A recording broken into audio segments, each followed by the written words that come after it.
enter the station again.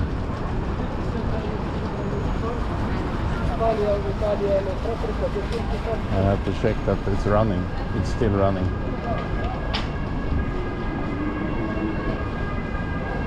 And also all people that use the Arlanda Express fast train that go in 18 minutes from here, from the Central station to Arlanda station, Arlanda Airport.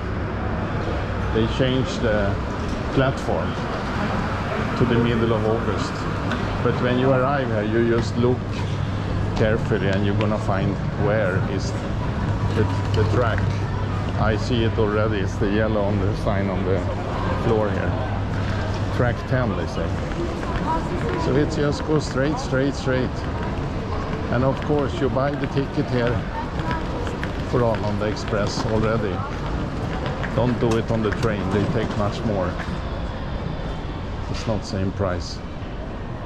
Or you can buy it on the internet. You search Arlanda Express, you're gonna find that link. And here is the train.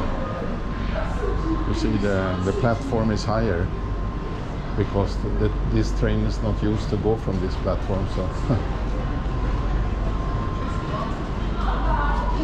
it's 2 minutes to departure.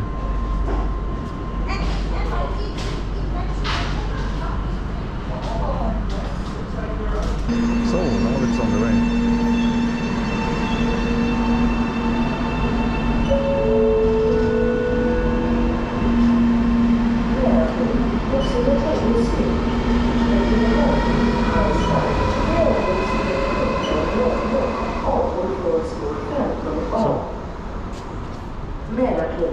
Södertälje Syd, Katrineholm, Hallsberg med avgångstid 17.00 avgår från spår 5.